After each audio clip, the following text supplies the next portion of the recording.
Got the most out of that, didn't you? I think. Yeah, it's good. Lee McMillan, portside trimmer on the INEOS Britannia AC40 today. Early start, and you got what you wanted, didn't you? Yeah, it was perfect. Nice bit of drainage breeze. Just caught the end of it really. Got a couple of hours in, and yeah, it was really nice breeze. So right round at the airport, early start, but it's well worth it. The boat's in LEQ mode because of at least one thing, the J2 LEQ12 headsel. Yeah. First of all, is there anything else about the boat that puts it in LEQ12 mode? No, that's it, just the jib, as far as I'm aware anyway. And yeah, so had that up for the whole session, morning session. What can you tell us about that sail? What is it that's different about it?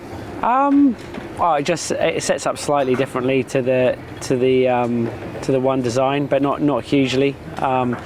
And yeah, you're just kind of looking at the different, the loads and stuff to kind of get the same trim, but ultimately really trying to achieve quite similar trims to the one design.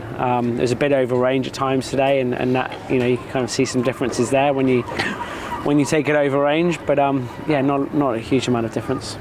If we move up to the AC75, that J2 sail, what sort of wind range is that going to be used in, do you think? I guess the codes will be slightly different on the big boat, because you'll have kind of your more takeoff sail when it's super light, but you'll quite quickly want to be off it onto a J2. So the J2 on this is probably quite a different range sail, quite a bit lighter, I would say, than on the AC40.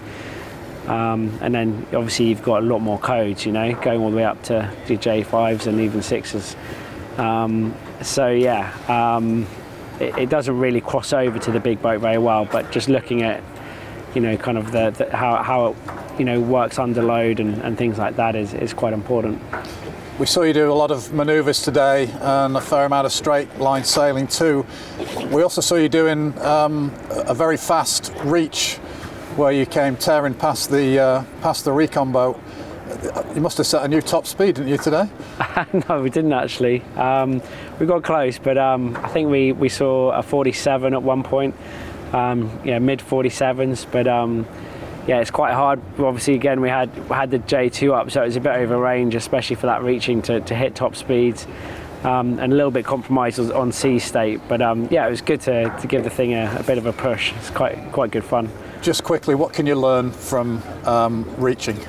Reaching around, you're just kind of looking at some of the foil performance really, even though it's not a foil we designed, it's quite interesting to look at how they perform at high speeds and looking for cavitation and things like that. Yeah, so and also just got to kind of feel for the boat and see how stable it still is at those speeds when you're kind of sitting at 47s, 45s. Fantastically, always interesting, thank you. No worries, thanks.